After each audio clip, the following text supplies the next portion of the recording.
Já bych vás teda ráda přivítala na body tohoto programu s celkovým vzdělávacím cyklu proti dehumanizaci. Tento bod vlastně je zaměřený na čtení poezie izraelských a palestinských autorů a autorek a plní vlastně funkci v celém cyklu, kdy ostatní vlastně máme i přednášky, debaty, workshopy a promítání filmů, které tady bude i potom, ale tento konkrétní bod vlastně plní tu funkci literární, kulturní a podívání se vlastně na to lidské, na to poetické v nás. Jsme tu vlastně ve čtyřech a budeme číst vlastně poezii Mahmuda Darwiše a dalších autorů, o kterých ještě uslyšíte, a pak paní doktorka Čižníková představí román, který překládá od Ananie Šiblí. A já tady vás vítám a předávám slovo. Tak dovolte mi tiež srdečne vás privítať na tomto podujatí. Ja by som sa v prvom rade chcela poďakovať celému organizačnému tímu a som veľmi rada, že sa takéto podujatie vôbec koná v dnešnej dobe. A chcela by som teda poďakovať študentstvu a teda zdôrazniť, že celá iniciatíva vyšla práve z radou študentstva, ale zároveň som rada, že má podporu teda aj na našej univerzite ako takej a na našej fakulte tiež. Ja by som teda iba predstavila študentov a básnikov, respektíve predstaviteľov súčasného brněnského básnictva, ktorí mi budú pomáhať s čítaním predmetných básní. Predstavíme aj palestínsku, aj izraelskú poéziu a teda po mojej ľavici je Simona Hendrichová, po mojej pravici je Olka Vavrač a nakoniec nás bude sprevádzať jeden muž, a síce Dominik Bárd. Takže toľko vlastne k tejto zostave, ktorá vás bude sprevádzať celým programom. A ja by som na úvod teda povedala niečo o palestínskej literatúre, palestínskej poézii a tvorbe a celkovo vlastne o literatúre a dehumanizácii, keďže dehumanizácia je predmetom celého cyklu, vzdelávacieho cyklu. Ja v prvom rade literatúru považujem za dôležitý nástroj, ktorý v podstate zabraňuje, respektíve predchádza dehumanizácii, alebo mohla by byť účinným nástrojom proti dehumanizácii, nakoľko v literatúre sa nielen odráža skutočnosť a realita, ale takisto všetky tie sny, ideály, nádeje, predstavy a túžby či už spoločnosti, alebo národa, alebo jednotlivcov. A tak to bude vlastne aj v básniach, ktoré uvedieme dnes. Takže myslím, že nebudem veľmi dlho predstavovať básnikov o Mahmudovi Darwišovi, ktorého budeme čítať ako prvého. Jedine poviem, že je to tzv. Palestínsky národný básnik. Palestínčania ho vyslovene ako považujú za akúsi básnickú ikonu, ale jednoducho on už je tak zľudovený, že mnoho Palestínčanov vie básne Mahmuda Darwiša v podstate naspamäť.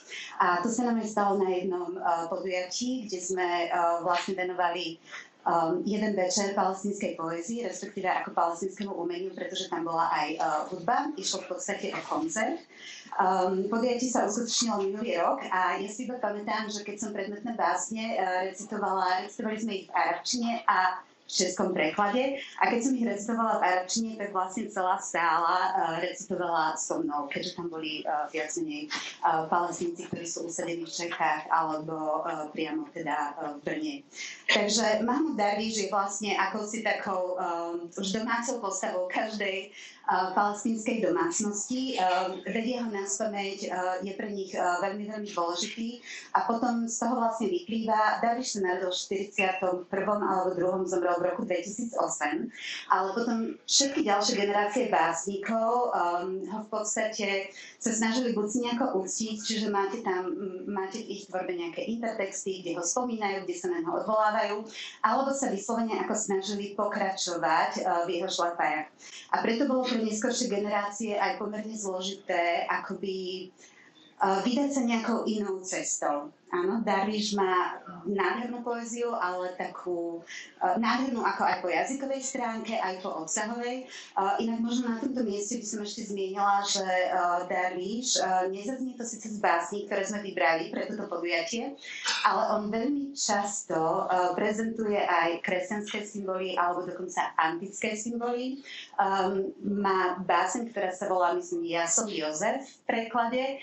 A tam pri tých kresťanských symboloch viac menej, ako aj v iných jeho básniach, vníma Palestínu ako ukrižovanú, ako proste Palestínu čakajúcu na zmrtvých stanie a tak ďalej, takže je tam veľa obrazov aj z tej kresťanskej symboliky. A potom z antickej, kde zase v iných básniach hovorí o básnikovi ako o Odysseovi, ako o predstaviteľovi Odysea, ktorý vlastne hľadá tú svoju zasľúbenú zem alebo stratenú zem.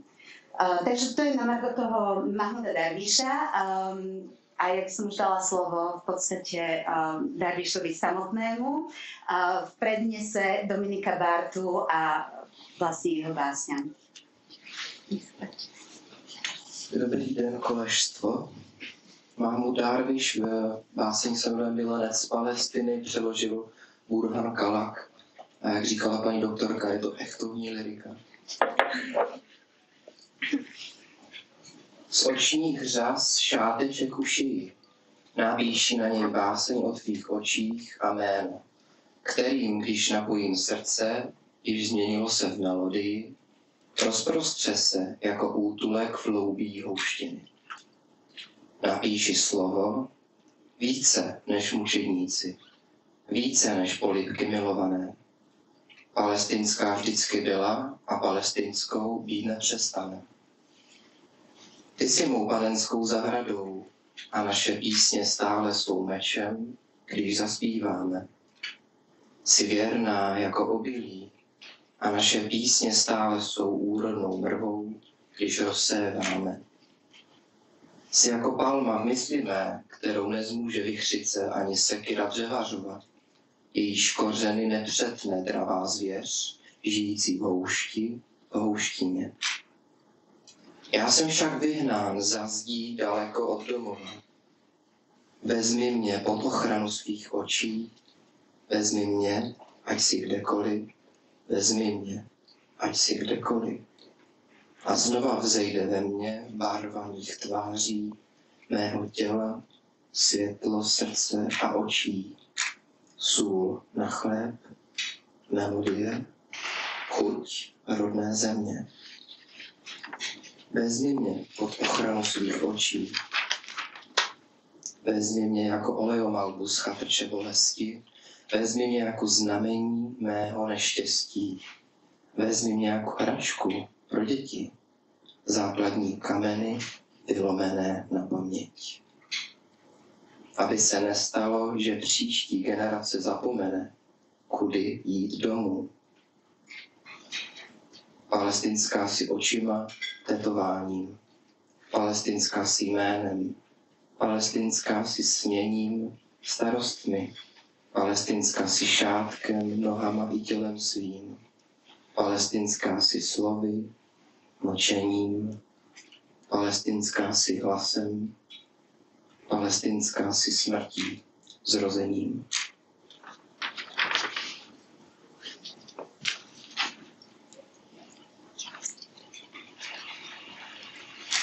A ako ďalšia báseň zaznie takisto báseň Mahmuda Darvíša, ktorá sa nazýva Na tejto zemi. A recitovať ju bude Olga Vadrač. Či? Simona, pardon. Ne, to je v pořádku. Já možná už se přestanu zvedat, ať se pořád nezvedáme. Takže na této zemi. Na této zemi je pro co žít. Pro váhání dubna. Vůně ranního chleba, mínění jedné z žen o mužích. Pro Aeschylova díla, začátek lásky, trávu na kamení, maminky stojící na struně loutny a strach ve včelců vzpomínek. Na této zemi je pro co žít, pro konec září. Žiju v krásě jejich 40, hodinu vycházek ve vězení, obláka napodobující hejna ptáků. Skladování národa těm, jež kráčejí ke svému konci s úsměvem a strach tyranů z písní. Na této zemi je pro co žít. Na této zemi je paní země. Matka začátku a matka konce. Nazývala se Palestinou. Nazývá se Palestinou. Paní moje, zasloužím si, protože ty jsi má paní. Zasloužím si život.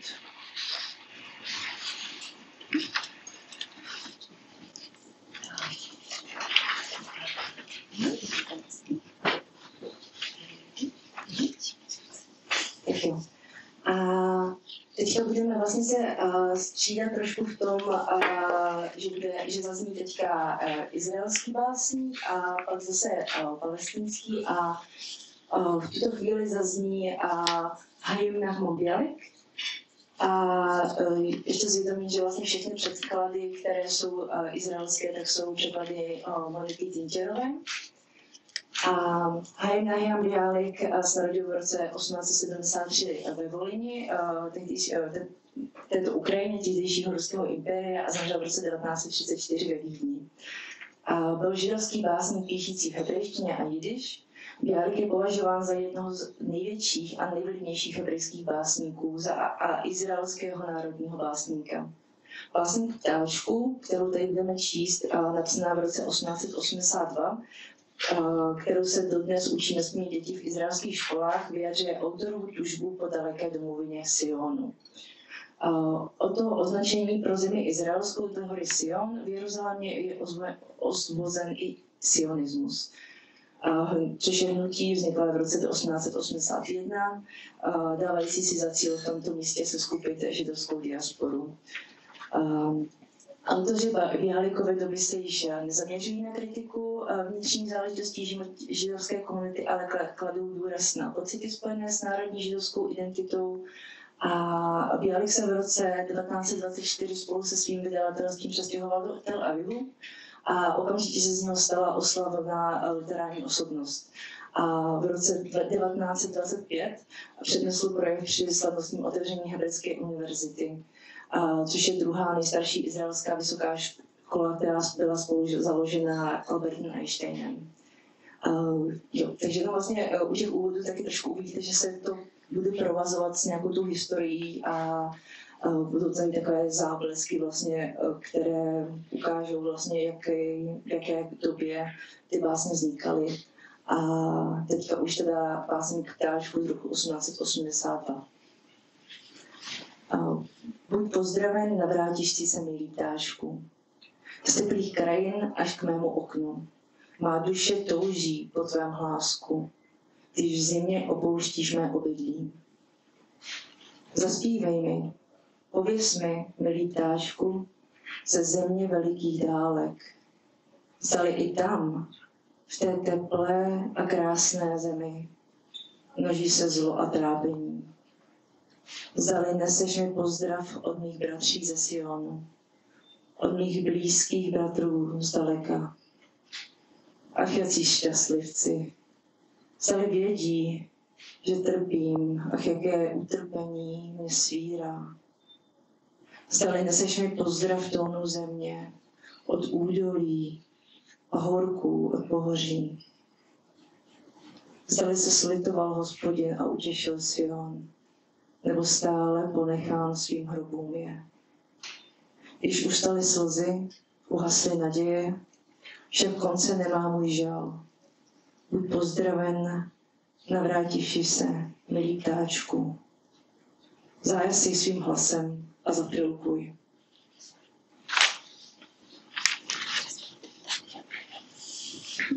Tak ja sa tam teraz ujímam mikrofónu. Pretože by som rada predstavila nasledujúcu báseň, ktorá v podstate je pieseň. Totižto autorom nasledujúceho textu je palestínske hip-hopové zoskupenie DAM, ktoré sa sformovalo v roku 1999 počas tzv. Druhej intifády, čiže počas toho povstania Palestínčanov na okupovaných územiach.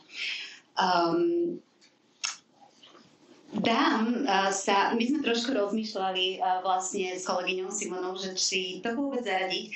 Samozrejme, texty Dámu sú o niečo údernejšie, keďže je to vlastne hip-hop a proste viete, že hip-hop ako aj proste repovanie. Bola to inak jedna z prvých kapiel, ktorá repovala po arabsky. A v podstate samozrejme sú to údernejšie, trošku možno agresívnejšie znejúce. Nepovedala by som agresívnejšie, ale agresívnejšie znejúce texty. A to vlastne kvôli tomu, že je tam samozrejme ten hudobný podmaz, my to budeme počúvať a Dominik to predniesie bez toho hudobného podmazu, takže ono sa treba vždy v podstate predstaviť, že tá rytmizovaná poézia je vlastne, a celkovo hip-hop, ako veľakrát vyjadruje hnev, nespokojnosť a tak ďalej a nie len teda v Palestíne. Čiže treba tú báseň vnímať trošku v kontexte, pretože naša hip-hopová scéna by sa asi neodlišovala veľmi od tohoto. Samozrejme tematicky áno. Takže Dan sa preslávil piesňou a textom, ktorý sme tu nezaradili. Napriek tomu je vlastne tento text preložený. Je to pesnička Minir Habi, čo znamená kto je tu terorista. Čiže oni boli vlastne, v podstate, keď sa vrátime k labelingu a k takýmto konceptom, tak viac menej Palestínčania boli veľmi často nahnevaní na to, že majú tú nálepku teroristu, z toho veľmi dobre vedomí. A viac menej pesnička Minir Habi, že to, že je tu terorista, bola presne o tom. Ale Dominik nám prečíta iný text Damu, ktorá sa volá Cidzinec ve svý zemi, však? Ve vlastní zemi, pardon. Ja to v tých prekladoch tie názvy až tak neovládam, lebo každý by sme to preložili inak. Takže Cidzinec ve vlastní zemi. A zaujímavé ešte na tom je to, že ako sme si rozprávali o Darvišovi a vlastne ako ho nasledovali potom aj tie mladšie generácie a ako ťažké bolo vymaniť sa viac menej z Darvišovho vplyvu, tak ono aj tieto úplne najmladšie generácie, tak teraz máme rok 2024, takže ono sa to 99 sa až taký nedávny nezdá, ale vlastne aj tieto zoskupenia ako hip-hopová scéna a tak ďalej stále odkazujú na tých starších básnikov, na tých zakladateľov palestinskej básnickej tradície, na Mahmuda Darvíša, na Fadlu Tukan a konkrétne pieseň, respektíve text, ktorý vám predniesie a prečíta Dominik, tak v podstate úvod a záver toho textu tvoria verše Taufíka Ziyada, ktorý je jedným z hlavných predstaviteľov tzv. Protestnej poézie, respektíve poézie protestu. A stále si ho vlastne na začiatok a koniec svojej rapovej skladby, zase ako taký intertext, zvolili vlastne aj hip-hopoví básnici, respektíve speváci. Tak už dávam slovo Dominikovi. Nech sa páči. Když jste to chtěli poslechnout, tak je to samozřejmě na Spotify a tak dále. Případně ostatní texty té kapely je v tomhle čísle časopisu Plav, což je první číslo letošního roku. Takže si v hlavě hoďte nějaký 90-kový urbanistický hip-hopový beat. Cizinec ve vlastní zemi. Snažně vás volám, ruce vaše v dlaních svírám. Den pod vašimi chodidly líbám a říkám, že za vás všechny život pokládám. V září svých očí dám vám darem, věnuji vám tep svého srdce, protože tragédie, kterou snáším trpce, je i vaším osudem. Všechny lodě odpluly, nechali jen smutek. ať se v něm klidně utopíme. Skutek, útek. Sedíme doma, jak nezvaný hosti. Ver se zas převrátil, jsme v nemilosti. Blízko svý země, ale daleko od vlasti. A když věříme v pomalý smrti pasti, dělají někomu starosti naše strasti. Vládne nám demokratická moc sionistická, pro sionistu demokratická, pro Araba sionistická. Co jemu je zakázáno, mně je zakázáno. Co jemu je dovoleno, mně je zakázáno. Co mně je dovoleno mít nechci, či to popírá mou existenci. On smazal mý barvy a dál je maže, historii předků, vše, co k ní se váže. Vymývá mozek mým dětskám, co probouzí se do dneška, kde je nic a nikdo nereprezentuje. S modrou občankou můžeš jít do háje, jestli myslíš, že je lístkem do ráje. Říká nám, nebude škoda, když odejdete. Jste tu cizí. Jsme cizinci, co nezmizí. Kam půjdu, když vzali mi dům, nemám zdání.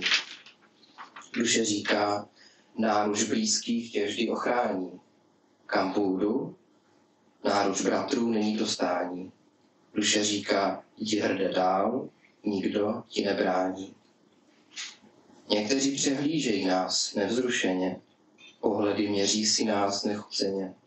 Šepoty uráží nás potutelně, gesta vyhání nás nenuceně.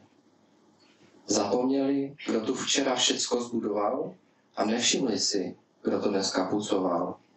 To Arab na těch zdech pracoval. Přivlastnit si mešity a kláštery, to je fér, a pro nás, budovatelé, transfer. Stěžujeme si na justice, co požrala naše práva. Zadusila naše hlasy a zvolala sláva. Za zelenou linií boří naše domovy. Práce není, rodíme se do chudoby. Bída a nezaměstnanost nás cužujou, ale naše srdce stále bijou, kořeny žijou a těm, co nás mají za zrádce, vzkazujou. Naše země pro nás nemá cenu nulovou, osud napsali nám naše tragédie. Svět nás pořád nazývá Izraelci, ale pro Izrael zůstaneme Palestinci. Ve vlastní zemi cizinci. Nikdy jsem ze své země neutek. Utlačovatelů se nezalek. Čelil jsem jim jako sirotek, zakrvácený, nahý, bez botek. Nezdál jsem se žerdí svých vlajek a držel hrob předků zelený a hebký na dotek. Snažně vás volám, ruce vaše v dlaních svírám.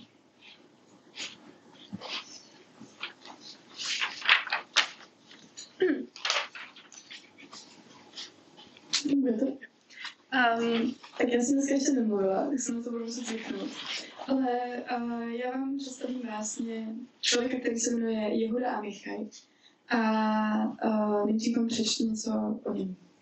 Takže Jehuda Amichaj, který se narodil v roku 1924 ve Würzburgu a zemřel roku 2000 v Jeruzalémě, byl izraelsko-německý básník a je považovaný za nejčtenějšího a nejvýznamnějšího moderního izraelského básníka. Jako jeden z prvních básníků začal ve svých verších používat hovorovou hebrejštinu. A v roce 1936, když mu bylo teprve 12 let, se jeho rodina vystěhovala do mandátní Palestiny, kde byl členem Palmachu, což je neoficiální armáda židovské komunity. A během druhé světové války bojoval v židovské brigádě britské armády a bojoval i v izraelské válce za nezávislost. Stal se obhájcem míru na takzvaném Blízkém východě a úzce spolupracoval s palestinskými autory. Po odchodu z armády studoval biblistiku a hebrejskou literaturu na Hebrejské univerzitě v Jeruzalémě. První sbírku poezie vydal v roce 1955 pod názvem Dnes a v jiných dnech a ve svých verších je Amichaj spontánnější, ironičtější a méně literární než jiní hebrejští básníci. Autor útočí na stereotypní obraz sionistické izraelské společnosti doby, která činí silné, ostré rozdíly mezi my a oni, a objevují se motivy náhlého zblížení a fyzického oddělení postav, které musí vyjít ze své současné pozice a setkat se v meziprostoru. Takže vám dám skutky stoupnout. Tato báseň se jmenuje Se vší vážností slitování. Spočítej je, Můžeš je spočítat, není jich jako písku na břehu moře, nejsou jako hvězdy ve svém počtu. Jsou jako opuštění lidé, na rohu a na ulici. Spočítej je, pohlédni na ně, jak se dívají na nebe skrze rozbořené domy. Najdi cestu ven z kamenů a vrať se. Kam vrátíš se? Ale spočítej je, neboť tráví čas ve snech a procházejí se venku a jejich naděje neobvázané zejí. A oni tě najdou.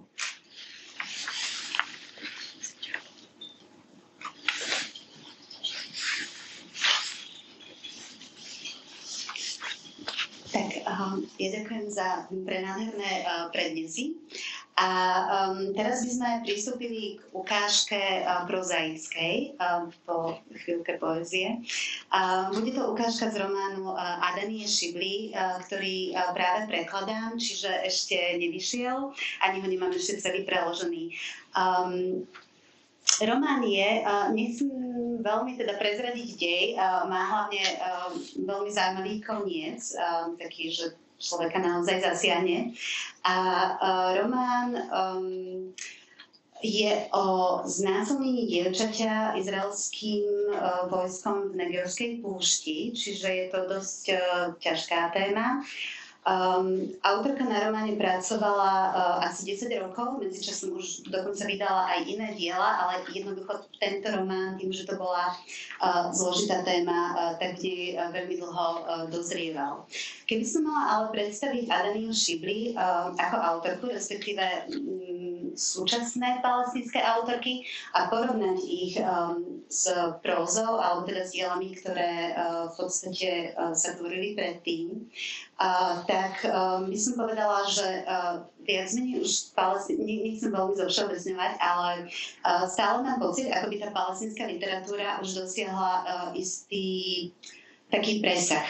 Jednoducho už nie je taká angažovaná, ako to bolo zo začiatku a ako to bolo hlavne teda po 48., kedy vznikol štát Izrael a kedy vlastne každý sa musel vyjadriť.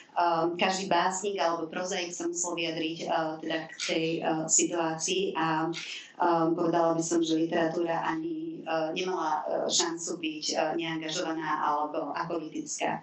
A nehovorím, že Adania Šibli je neangažovaná a apolitická, ale píšu už vlastne títo súčasní spisovatelia úplne inak.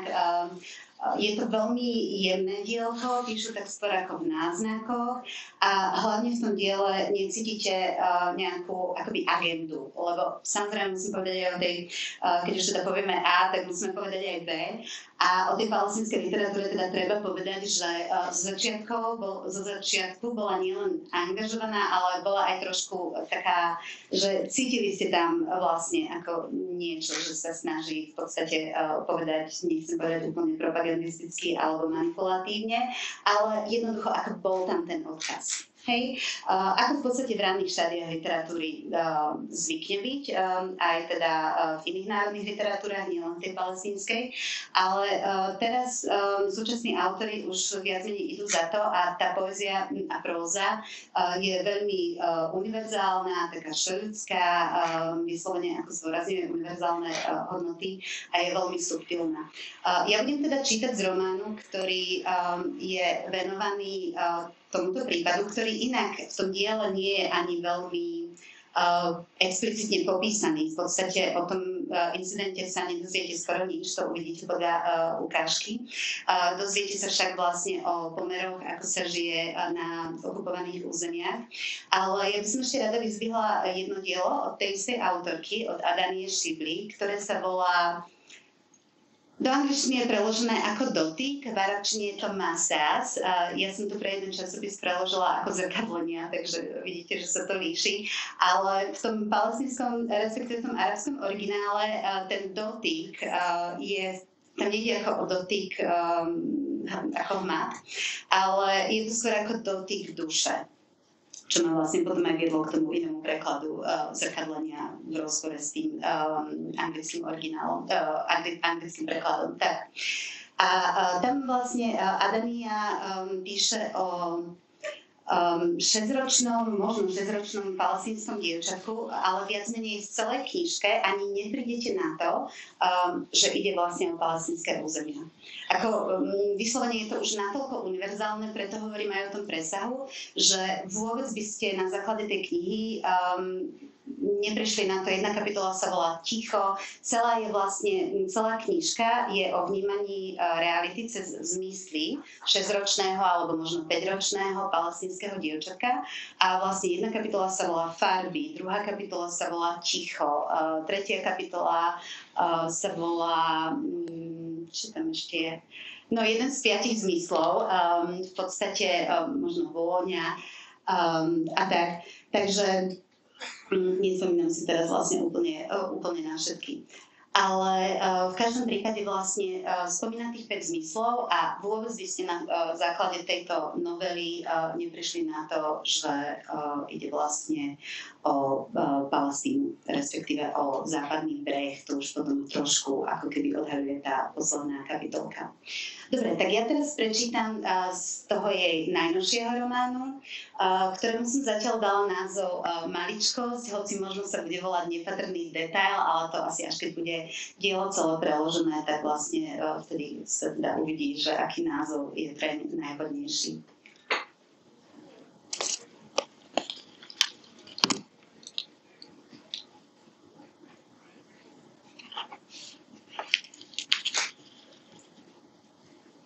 Hraníc a rôznych obmedzení je tu mnoho. Človek ich musí mať na zreteli a vedieť medzi nimi manévrovať. Ich prekročenie by totiž malo neblahé následky. Táto obozretnosť dodáva ľuďom pocit pokoja navzdory všetkému ostatnému. Nájdu sa takí, čo bravúrne ovládajú, ako sa v týchto medziach pohybovať a nikdy ich pritom neprekročiť. No tých je len zopár a ja medzi nich nepatrím. Ako náhle vidím hraničnú čiaru, buď sa ženiem priamo k nej a rovno ju preskočím, alebo sa k nej prikradnem a nenápadne ju prekročím. Ani jedno z toho nerobím vedome, ba ani netúžim cieľene narúšať hranice. Vedie ma skôr obyčajná hlúposť. Totiž, hneď ako nejakú prekročím, som celá bez seba od úzkosti. Z mojej strany ide jednoducho o istú neohrabanosť. Keď som si uvedomila, že každý môj pokus o rešpektovanie hraníc zlyháva, rozhodla som sa čo najviac času tráviť medzi múrmi svojho domu. A keďže má veľa okien, cez ktoré ma susedia a ich deti môžu poľaky uzrieť a prechytiť ma, ako prekračujem hranice ešte aj vo vlastnom dome, zavesila som záclony, hoci ich prirodzene občas zabudnem zasprieť. Tak či onak, keďže som v dome vždy sama, sedávam pri svojom stole, nikdy nie inde, a to je tak všetko, pričom ma ľudia zvonku môžu uvidieť. Zašlo to až tak ďaleko, že keď sa pár dní takto neukážem, susedov prostredný syn sa mi zverí, že ma už dlho nevidel sedieť ráno za stolom a pracovať. Áno, tak je. Pri svojom dlhom ránom vysedávaní za stolom pod oknom sa vyhováram na robotu. Zvyčajne robím, než idem do svojej novej práce, ktorá pre mňa navždy zostane nová, hoci netuším, kedy by sa moje nové zamestnanie malo jednoducho stať len zamestnaním. Často pracujem neskoro do noci, čím tromfnem ešte aj nočného strážnika. Je to preto, že často prichádzam na začiatok svojej zmeny neskoro, kvôli tomu zavíjajúcemu psisku na protivalom kopci, čo ma v noci budieva. Zaspať sa mi podarí až nad ránom a tak neskoro vstávam a potom meškám do práce. A keď sa nič takého neprihodí, tak ostanem doma až do neskorých ranných hodín, vysedávam za stolom a pracujem. Ale na čom vlastne? Keď sa to tak vezme, nepopieram, že sa môže zdať, že preháňam, ale to zase súvisí s problémom, ktorý som tu už spomínala. A síce s tým, že nerozoznávam hranice, dokonca ani tie racionálne hranice, a preto niekedy, na rozdiel od väčšiny ostatných, reagujem neprimerane. Raz prehnane, inokedy nedostatočne. Keď napríklad vojenská hliadka zastaví mikrobus, ktorým chodievam do novej práce, a prvé, čo sa zjaví vo dverách, je hlaveň pušky, zajakavým hlasom požiadam vojaka, väčšinou asi zo strachu, aby ju zložil, keď so mnou hovorí. Alebo keď chce vidieť môj doklad totožnosti. V Vtedy si vojak začne uťahovať z môjho zajakávania sa a ostatní cestujúci v mojom okolí začnú hundrať kvôli mojej prehnanej reakcii. Netreba preto prilievať olej do ohňa. Veď na nás nejdú strieľať. A keby aj, nič proti tomu nezmôžem. Ibač dosielím presný opak. Ja si to samozrejme všetko uvedomujem. Nie len v tej chvíli, ale ešte hodiny, dní, ba aj roky potom. To je len jeden príklad za všetky. No rovnako sa správam v mnohých iných situáciách, napríklad keď si mám niečo vyzviesť počas bezpečnostnej prehliadky na checkpointe, alebo keď sa predávač zeleniny na trhu v Ramallah, ktorý býva v piatky zatvorený, nevinne opýtam, prečo si za vednúcu hlavku šalátu pýta trojnásobok bežnej ceny. Keďže podobné situácie neviem racionálne vyhodnotiť, majú na mňa zdravujúci dopad. Trasie ma a nechám sa natoľko vyviesť z miery, že už ani nedokážem posúdiť, čo je a čo nie je dovolené, a tak sa dopúšťam čoraz horších prešľapov. No všetky moje obavy, úzkosti a vnútorný nepokoj pominú, pokiaľ sa toto prekračovanie medzi odhráva v rámci hraníc vymedzených mojou osamelosťou. Samota je voči zachádzaniu za hranice blahosklonná. Len vďaka nej a vďaka ránam, keď som v osamení sedávala za stolom na niečom pracujúc, som odhalila, ako to naozaj je. Mimochodom, dúfam, že som nikoho neuviedla do rozpakov, keď som spomenula tú príhodu s vojakom, alebo checkpoint, či keď prezradím, že tu žijeme pod okupáciou. Streľba a sirény vojenských vozidiel, občasne prerývané hlukom helikoptér, vojnových lietadiel a bombardovania, ktoré nasleduje kvílenie sanitiek. Všetok ten hluk nielenže prichádza ešte pred mimoriadnym spravodajstvom, ale teraz navyše súperí o svoje miesto vo vesmírnej kakofónii s tým brešúcim psiskom. Trvá to už tak dlho, že dnes sotva nájdete živú dušu, čo sa vie rozpamätať na všetky detaily toho, ako sa žilo predtým. Spomenúť si na tie drobnostky, ako napríklad na vednúcu hlavku šalátu na zatvorenom zeleninovom trhu. Takže, keď som raz ráno v novinách narazila na článok o tom incidente, nešlo prirodzene o incident samotný, čo mi zrazu nedal spávať. Také veci nie sú ničím výnimočným, respektíve v kontexte a prostredí, ako je toto, sa proste stávajú. V skutočnosti k ním dochádza tak často, že som im nikdy nevenovala prílišnú pozornosť. Napríklad v to upršané ráno, keď som zaspala a nemohla sa posedieť za stolom pod oknom a pracovať, namiesto toho som musela ísť rovno do svojej novej práce. Keď som na svojej zastávke, kúsok pred kruhovým objazdom, vystúpila z mikrobusu, celá ulica bola vyľudnená a široko ďaleko neboli žiadne autá, všimla som si pred Al-Bandiho potravinami stáť armádne vozidlo. Keďže však na tom nebolo nič zvláštne, kráčala som opačným smerom ďalej do svojej novej práce. Keď som dorazila na začiatok ulice, čo vedie k našim kanceláriám, jeden okoloidúci, vlastne jediný, koho som dovtedy stretla, ma upozornil, že v celej štvrti je zákaz vychádzania a že armáda obklúčila nejakú budovu nedaleko od nás. Ani na to mi však neprišlo nič mimoriadne, a tak som pokračovala v ceste. A tam, uprostred ulice, pred hlavným vchodom do budovy, v ktorej sídlia naše kancelárie, som zazrela dvoch vojakov. To som sa však poučila zo svojich predošlých prešľapov a vedela, že v takýchto situáciách musím ostať pokojná a nestratiť nervy. A tak som im zamávala a zreteľným a sebavedomým hlasom som im oznámila, že v tej budove pracujem. V tom jeden z vojakov výpadom pokľakol na pravé koleno, ľavým lakťom sa pevne oprel o druhé a hlavňou svojej pušky na mňa mieril z kľaku. V momente som uskočila a schovala sa za kmeň akácie napravo, aby ma jeho trenisté konáre ochránili pred sprškou guliek, ktoré, ako inak, vôbec nevystrelili. A hoci v tom, čo urobil, mám na mysli to, že na mňa namieril svoju zbraň, nebol ani kúsok ľudskosti, stačilo to, aby som pochopila, o čom mu išlo. A síce, že sa do svojej novej práce musím dostať inou cestou.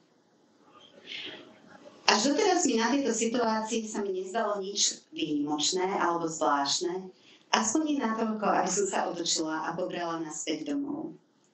A tak som sa jednoducho prehúpla cez pár múrov a hraníc, čo od seba oddeľovali domy a budovy. Pevne verím, že preskakovanie hraníc je v takejto situácii predsa žiaduce. Nemám pravdu?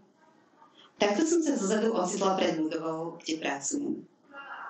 A keďže v to ráno prišli do práce len 3 ďalší kolegovia, mohla som sa nerušene venovať svojej robote, ba čo viac, mohla som ju vykonávať dobre a sústredene, až kým mi do kancelárie nevkročil jeden z kolegov a bez môjho súhlasu neotvoril okno.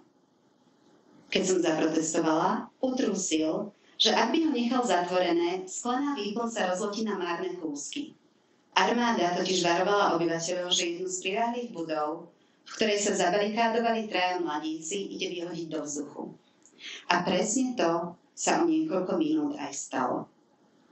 Keby zabudol otvoriť v budove čo i len jedno okno, bezprostredne po výbuchu by sklo rozmetalo na všetky strany. S otvoreným oknom bolo v kancelárii na nevydržanie, pretože tlaková vlna bezprostredne po výbuchu otriasla budovou a cez okno sa povalil dovnútra hustý kúdol prachu. Časť z neho mi navialo na papiere, a dokonca aj na ruku, čo zvierala pero, a neostávalo mi nič iné, len prácu prerušiť. Prach totiž bytostne neznášam, a obzvlášť prach ako tento, s hrubými zrnami. Z toho škripotu, keď sa zaprášené papiere o seba trú, alebo keď po nich prejde hrot pera, mi naskakuje husia koža. Až keď som zo stola odstránila aj tú poslednú smietku prachu, mohla som sa vrátiť k papierom. Pri tomto by si niekto mohol pomyslieť, že moja oddanosť práci odzrkadľuje moju túžbu lipnúť na živote, či lásku k nemu, napriek všetkým snahám okupácie ho zničiť, alebo že odráža neochvejné presvedčenie, že na tejto zemi máme všetko, prečo stojí za to žiť. Nuž, nemôžem hovoriť v mene iných, no v mojom prípade ide skôr o to, že nedokážem adekvátne posúdiť situácie a netuším, čo by sa malo alebo nemalo. Jediné, čo môžem urobiť a čo nezaváňa katastrofálnymi následkami, je pracovať v kancelárii alebo vysedávať u seba doma pri stole pod obrovským oknom. Takto som nadevila aj na ten článok, kde som si všimla jeden veľmi konkrétny údaj. Zdanlivo zanedbateľný detail, vzťahujúci sa k presnému dátumu incidentu, ktorý článok opisoval. K dráme s tragickým koncom došlo za ránky, presne v deň, kedy som sa o štvrťstoročie neskôr v ranných hodinách narodila. Samozrejme, znie to ako čistý narcizmus, keď tvrdím, že to, čo upútalo moju pozornosť, čo ma začalo mátať, bol práve tento zanedbateľný detail, ktorý je naozaj len drobnosťou v porovnaní s tragickou podstatou toho, čo sa odohralo. Takýto druh narcizmu však môže poľahky v človeku driemať. Možno ho považovať za akýsi vrodený sklon k presviečaniu o vlastnej jedinečnosti, k preceneniu vlastnej dôležitosti. Natoľko, že vlastne nemožno nemilovať svoj život so všetkým, čo k nemu prináleží. Ale keďže ja ten svoj nejak zvlášť nemilujem, ani život ako taký, a momentálne všetko, o čo sa usilujem, je zamerané len na prežitie, pochybujem, že diagnóza narcizmu by sa plne vzťahovala na môj prípad. U mňa ide o niečo iné, niečo, čo skôr súvisí s tou mojou neschopnosťou rozoznávať hranice, ako aj racionálne a logicky posudzovať veci, čo v mnohých prípadoch vedie k tomu, že, ako sa vravieva, pre stromy nevidím les. Na prvý pohľad to zaváňa iróniou, keď niekto potom, ako bol svedkom bombardovania budovy hneď pri svojej novej práci, cíti nutkanie starať sa o prach po výbuchu, čo dosedol na pracovný stôl. A nie napríklad o 3 zabitých mladých mužov zabarikádovaných vnútri budovy. Napriek tomu sa niektorí takto pozerajú na svet. Svoj pohľad zaostria na tie najnepatrnejšie detaily, ako prach na pracovnom stole, či tie stromy v lese. Pre nich je to jediný spôsob, ako sa dopracovať k pravde. Detaily sú jej absolútnym dôkazom. Koniec koncov to isté tvrdia aj kunsthistorici. Isté, netvrdia vyslovene, že na umeleckom plátne v galérii si treba všímať stromy, no stoja si za tým, že zaostrením na tie najnepatrnejšie detaily a nie na najvýraznejšie črty obrazu sa dá určiť, či je maľba falzifikátom alebo či je pravá. Podľa nich sa falšovatelia obrazov sústredia na verné napodobenie výrazných detailných rysov maľby, ako napríklad zaoblenie tváre či držanie tela, a tie potom reprodukujú s minucióznou presnosťou. Niekedy však venujú pozornosť miniatúrnym okrajovým detailom, však venujú pozornosť miniatúrnym okrajovým detailom, ako sú ušné lalky, nechty na rukách či chodidlách, a práve toto je kameňom úrazu. Práve preto im vo finále sa nepodarí vytvoriť dokonalú repliku originálu. Iní zase na základe rovnakej myšlienky tvrdia, že skutočnosť alebo incident, ktorý na vlastné oči nikto nevidel, možno preniesť na plátno a zrekonštruovať jednoducho tak, že nám neuniknú rozličné minucióznosti, ktoré každý pokladá za nepodstatné. Poznáme to z ľudových románov a starých rozprávaní. Ako v tom príbehu, kde traja bratia postretnú starca, ktorému sa stratila ťava, a bez zaváhania mu opíšu, ako stratené zviera vyzeralo.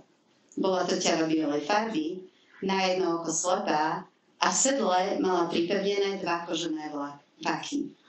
Jeden plný oleja a druhý vína. To nie je možné, určite ste ju videli, vykríkol starec. Nie, nevideli, odvetili bratia. Starec im však neuveril a obvinili z krádeže. A tak sa všetci 4 ocitli pred súdom, kde traja bratia preukázali svoju nevinu tak, že sudcovi prezradili, ako vedeli opísať zviera, ktoré nikdy nevideli, len vďaka tomu, že si pozorne všímali tie najmenšie a najočividnejšie detaily. Nerovnomerné stopy kopýt v piesku, pár kvapiek oleja a vína, čo sa vyliali z nákladu, ako ťava krývala, a komáč srsti, čo cestou skrátila. Čo sa týka samotného incidentu v novinách, to, že môj záujem vyhurcoval práve taký detail ako dátum, bola za preto, že v hlavných obrysoch naozaj nešlo o nič výnimočné. Aspoň nie v porovnaní s tým, čo sa dennodenne stáva niekde, kde zúri okupácia a zabíjaniu nie v konca. Vyhodenie tej budovy do vzduchu je len jedna z jej tvári. Znásilnenie ďalšou. Nedochádza k nim len vo vojnách, ale aj v bežnom živote. Znásilnenia, vraždy, niekedy oboje naraz. Pri takýchto správach som sa nikdy predtým obzvlášť nepristavovala. Dokonca aj keď si vezmem tento incident, kde, ako sa uvádzalo v článku, prišlo o život niekoľko ľudí, jediným dôvodom, ktorý mi nedal spávať, bol malilinký detail, ktorý sa týkal jednej z obetí. Do istej miery jediné, čím sa toto zabitie, ktoré bolo posledným dejstvom hromadného znásilnenia, vymykalo z normálu, bolo, že sa odohralo v raných hodinách toho istého dňa, kedy som sa o celé štvrťstoročie neskôr narodila. To je celé. Okrem toho, nedá sa ani úplne vylúčiť, že tieto dve udalosti spolu možno nejak súvisia a rovnako sa nedá vylúčiť nejaká skrytá spojitosť. Niečo, ako keď si vezmete napríklad rastliny. Keď vytrhnete trst trávy spolu s koreňmi a myslíte si, že ste sa ho bez zvyšku zbavili, len aby ste sa o štvrťstoročie neskôr potkli o rovnaký druh trávy, čo presne na tom istom mieste vyrástol. Na druhej strane si uvedomujem, že môj záujem, prebudený takmer bezvýznamným detailom, ako je dátum, kedy sa tragédia odohrala, už zase predznamenáva nevyhnutné prekračovanie medzí. A tak sa deň čo deň snažím samu seba presvedčiť, že bude lepšie naň vonkoncom zabudnúť a nepodnikať žiadne neuvážené kroky. Ten dátum nemôže byť viac, než obyčajná zhoda náhod. Okrem toho, niekedy sa nedá inak, než zabudnúť na minulosť, hlavne keď za jej hrôzami prítomnosť v ničom nezaostáva. Presnejšie, kým sa jedného rána na svitaní neprebudím na štekot toho psíska, ktoré v zápätí vystrieda kvílenie urputného vetra. Poponáhľam sa pozatvárať všetky okná a keď podídem k tomu veľkému pri stole, vidím, ako nemilosrdne vetrisko chváta trsy tráv a ohýba stromy, ako ich konárek máše zo strany na stranu, ako sa chvejú listy raz sem, raz tam, a vietor sa s nimi zlovesne pohráva, div, že ich celé nerozkmáše. A rastlinstvo očividne nevzdoruje. Prosto sa poddá svojej krehkej náture, nech si s ním vietor robí, čo len chce. Nech koketuje s lístím, presvišky pomedzi konáre, preklózne skrz vetvy stromov. A to všetko za rozvesneného psieho štekotu. Vietor duje, a zúrivý brechod sa rozlieha na všetky strany, ako by ho výcho rozmetal. A je to tu znova. Hlúčik vojakov zajme dievča, znásilňajú a potom zabijú. 25 rokov pred mojím narodením na deň presne. A tento detail, nad ktorým sa iní možno ani na chvíľku nepozastavia, ma už bude prenasledovať navždy. Navzdory sebe samej, či tomu, ako urputne sa tú spomienku snažím zahnať. Jej pravdivosť ma neprestane mátať, čo je dané tým, aká som citlivá a krehká. Taká krehká, ako tie stromy za okennými tabuľami.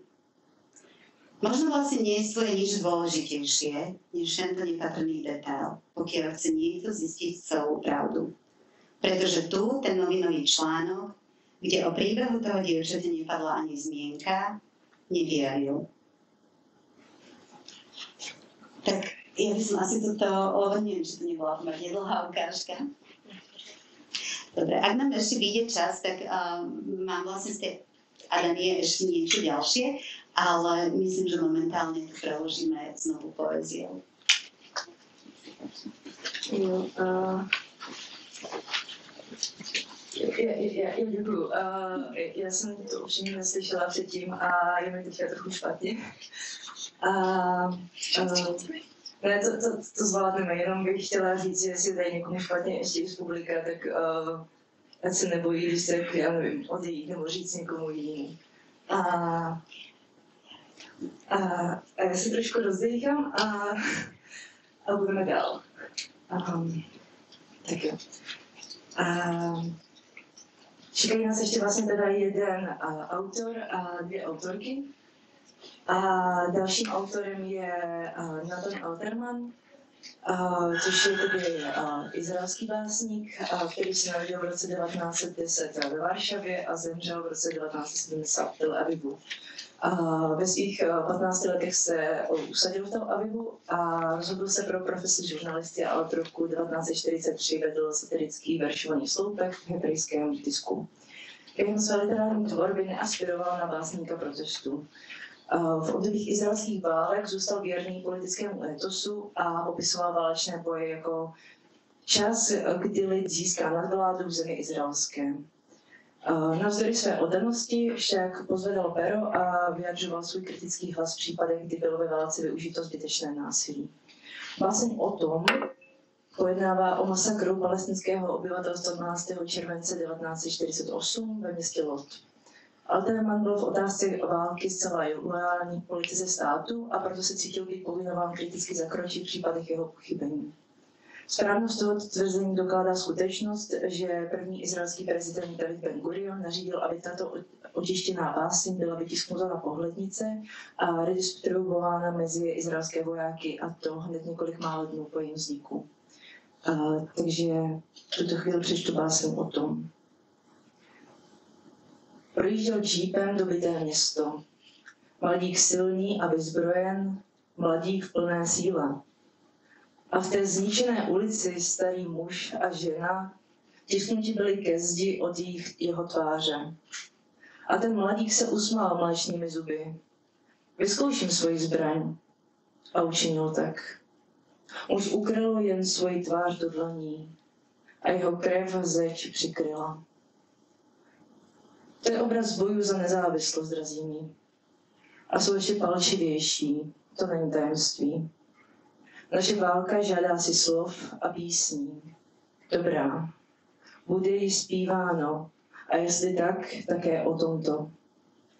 A jestli, tak bude jí zpíváno o líbezných příhodách. Jejíž jméno je čistě náhodou vražda. A bude jí zpíváno o rozpravách těch, co slyší a rozumí, a o širokém úsměvu koncese a pardonu.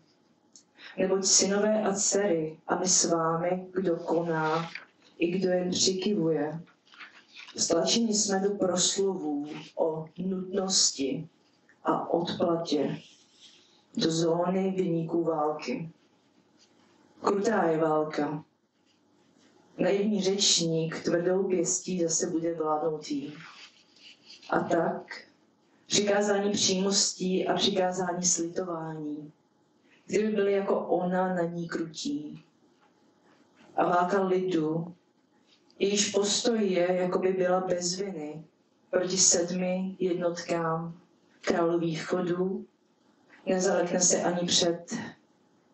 Nechejte si to pro sebe. Není ustrašená až tak.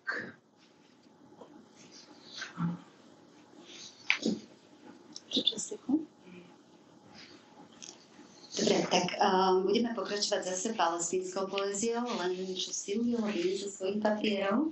A bude od Jessiky Abu Ghatta, ale tentoraz takto. Je mnoho palestínskych básnikov, ktorí žijú na západnom brehu a potom sú samozrejme palestínski básnici z Gazy, priamo z Gazy.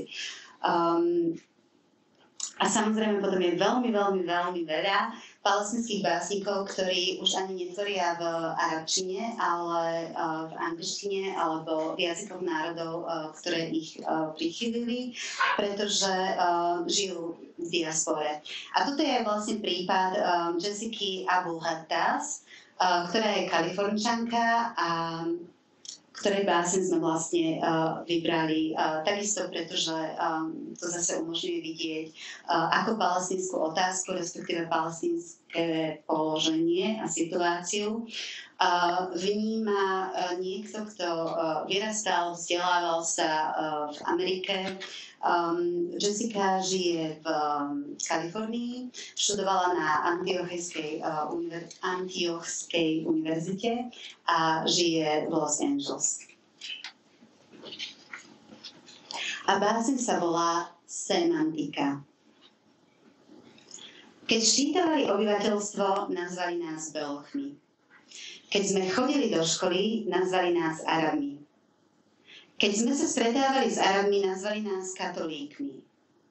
Keď začala značka Aténos vyrábať humus, nazvali nás Grékmi. A keď sme si na Vianoce upiekli z panakopitu, nazývali sme ju Sabánech.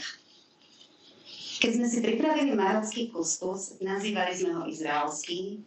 A keď padli veže, boli sme Američania. A keď padli veže, mali sme strach. Keď sa nás pýtali na letisku, boli sme Libanončania. A keď sa nás na to pýtali Libanončania, celý čas až v odletovej bráne sme napodobovali ich prízvuk. Keď sa začala vojna, boli sme Sýrčania. Sýrčankou som bola 3 roky, odkedy som sa dopočula o 3-ročnom dievčatku, ktoré more vyplavilo na vlážny turecký breh ako šálku vychladnutej kávy. Aj s modlitbou k Pánovi, odriekanou v jeho levantínskom jazyku. Keď horeli kostoly a kopti krvácali, stali sa z nás na celé 10-ročia Egypťania.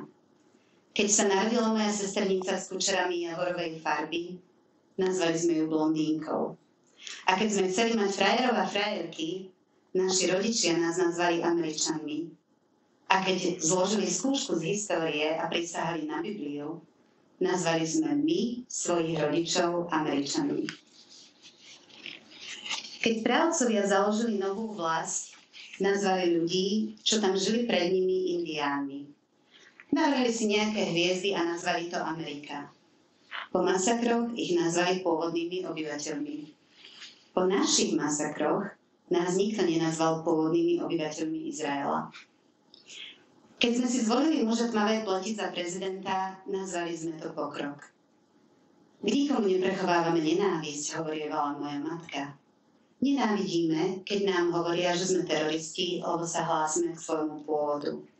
Nenávidíme, že nás vymazali z Google Maps. Nech už to nazvú akokoľvek, to, čo nenávidíme, sa stále volá genocída. Nie sme náhodou všetci Palestínčania? Keď umrieme, nie sme náhodou všetci osamelí a bez vlastí. Nestaneme sa len telami, ktoré prehltne zem? V Amerike boli pôvodní obyvatelia odsunutí do rezervácií až do roku 1924. V Amerike sa stále používa názov Ministerstvo indiánskych vecí. V Amerike hovoria o Gaze, západnom brehu, palestinských územiach. Na Google Maps tomu nehovoria vôbec nejako. Keď sa moje staré mamy opýtajú, odkiaľ je, odpovie lámanou angličtinou Betlehem, tam, kde sa narodil Ježiš. Vždy ju poopravím. Je z Palestíny, v ktorej sa narodil váš Ježiš, ktorou kráčal Ježiš, odtiaľ, kde naše deti do vzduchu vyhadzuje fosfor.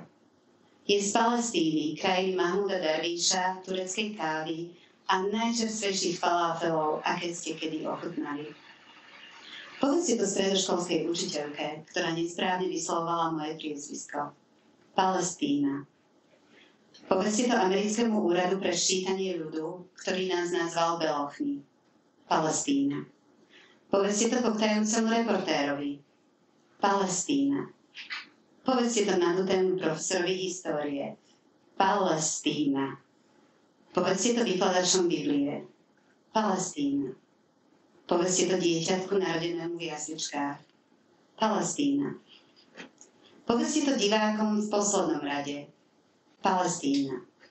Povedzte to divákom v prvom rade. Palestína. Opakujte to stále dokola a dokola. Hlásky vám zjemnejú v ústach. Filastín, ja balady.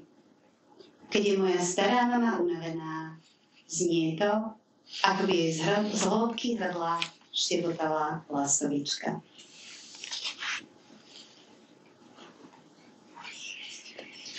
Já si myslím, že pro vás mám poslední poezii dneska. A je to básnička, která se jmenuje Ilana Šmueli. A já vám o ní něco řeknu. Takže Ilana Šmueli je izraelská básnička, která se narodila roku 1924 v Černovicích a zemřela roku 2011 v Jeruzalémě.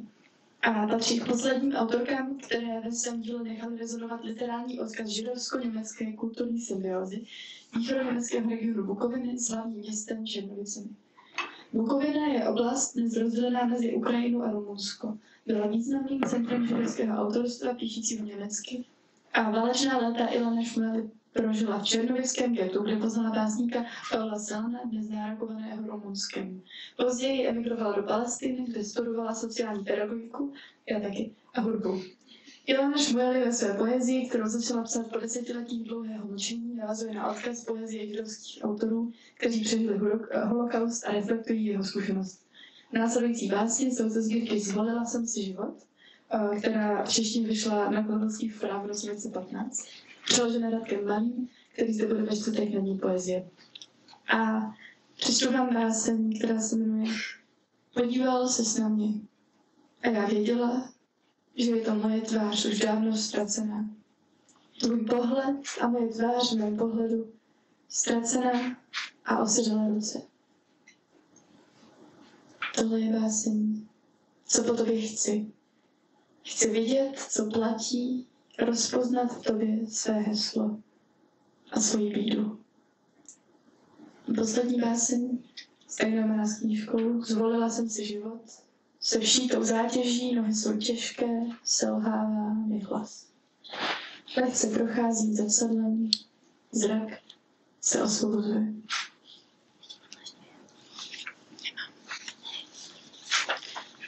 Ještě dostanu pět. Kdyby přece někdo přišel a přesně se zeptal, na co a jak, no musí to tak být? Kdyby přece někdo přišel, trval by na odpovědi, dával by pozor, na co a jak. Já vím, udělala bych, co je třeba. Tohle je asi skutečně poslední básní. Modlitba. Nechej mě znovu vidět stromy. Nechej mě jít přes louky, nechej mě s trpělivostí sledovat tu malou skrnku zeleně, co nám ještě zbyla. Nechej mě ještě jednou pojmenovat věci pravými jmény, dětskými slovy. Máme ještě čas, takže když se chcete číst ještě další, tak čas toho bylo těžko. My sa teda dohadujeme, že či ešte prečítame niečo z tej Adanie. To už nie je asi taká náročná časť. Jo, a ostatní jste proto ještě číst? Alebo... Jo. Dobre, tak ja si idem teda nájsť príslušnú stránku z Adanie.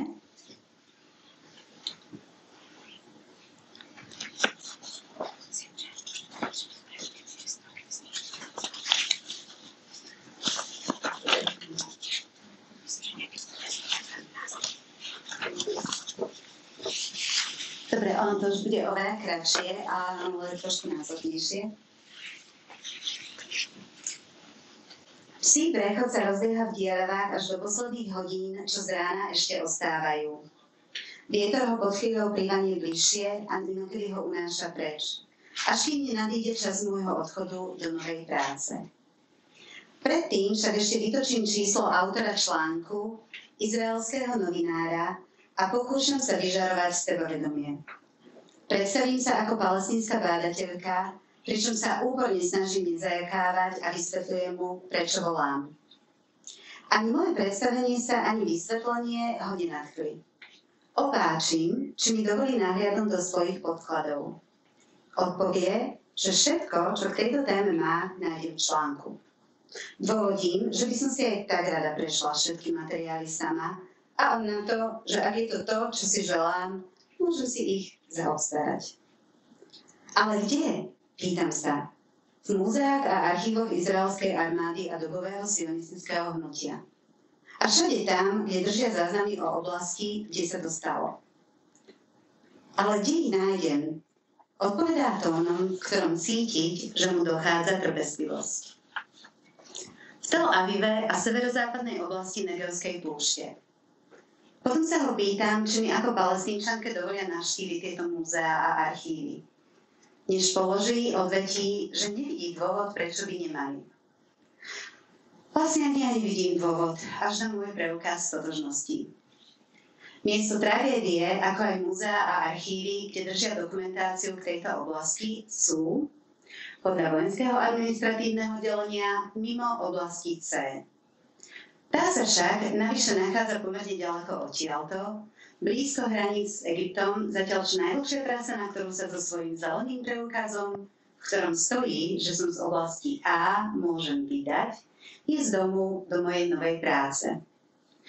Zo zákona však ktokoľvek z oblasti A môže navštíviť oblasť B, pokiaľ nenastane nejaká výnimočná politická alebo vojenská situácia. Tie sú však momentálne pravidlom. A tak mnohým obyvateľom oblasti A ani nenapadne vydať sa do oblasti B. Za posledné roky som ani nezašla ďalej, než po checkpoint v Kalandii, ktorý tvorí hranicu medzi oblastiami A a B. Ako teda môžem človek len pomyslieť na to, že by som sa vybrala na miesto tak vzdialené, že takmer leží v oblasti D? Veď ani tí, čo žijú v oblasti B, sa tam nedostanú a pravdepodobne ani tí z oblasti C, vrátanie Jeruzalemčanov, ktorí sami o sebe predstavujú bezpečnostnú hrozbu a mimo svojho bydliska utrúsia čo je len jedno arabské slovíčko. Majú samozrejme povolenie pohybovať sa v oblasti A, rovnako ako obyvatelia oblasti B, ktorí ju často navštevujú a niekedy sa tam dokonca usadia, hoci je dnes už takmer na nerozoznanie od väzenia. Napríklad v mojej novej práci robia, okrem takých ako som ja, čo sú z oblasti A, aj mnohí kolegovia z iných oblastí a všetko sú to milí ľudia. Jedného dňa som sa v robote zvarila kolegyni z oblasti C, čo žije v Jeruzaleme, že potrebujem ísť vybaviť jednu osobnú záležitosť do jej končín a možno ešte ďalej.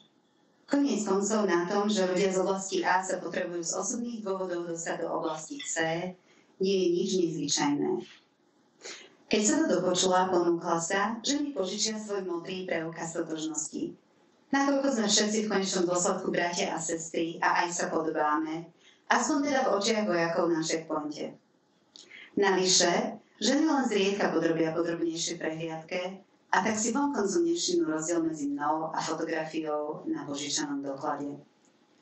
Vzhľadom na to, ako nimi opovrhujú, sa aj tak sotva pozorujú na zástup ľudí na checkpointe. A okrem toho, ľudia väčšinou nevyzerajú tak, ako na svojich preukazoch, kde často majú fotografie, ktoré si možno dali vyhotoviť, keď dovršili 16. Popravde, poľahky môžem použiť jej preukaz, vybaviť, čo potrebujem a vrátiť ho začiatkom budúceho pracovného týždňa. Vôbec to neponáhľa. Ona za správi víkend u priateľov v Ramallah. Prirodzene, keby mi na to prišli, poviem, že som jeho ukradla z kabelky, aby som ju do toho nezaťahovala. V každom prípade musím byť obozretná. A určite urobím všetko preto, aby som nebola prchká. V podvečer na samom sklonku pracovného týždňa sa teda zastavím u nej v kancelárii Požičiam si od nej preukaz a vydám sa do autopožičovne prenajať si vozidlo so žltou poznávacou značkou. Bez nej sa totiž nedá cestovať ďalej za oblasť C. Pri podpise zmluvy o prenajme auta však vyjde najavo, že potrebujem kreditku a keďže viac nechcem obťažovať kolegyňu, čo mi požičala svoj doklad totožnosti, zavolám ďalšiemu kolegovi z novej práce a poprosím ho o pomoc. Príde hneď a na svoju kreditku pre mňa prenajme auto, pričom na zmluve ma na radu zamestnanca autopožičovne uvedie ako druhého vodiča. Potom si prevezmem kľúče. Mám naozaj milých kolegov.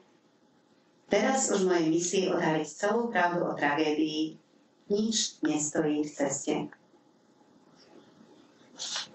Že sme to logicky uzavreli.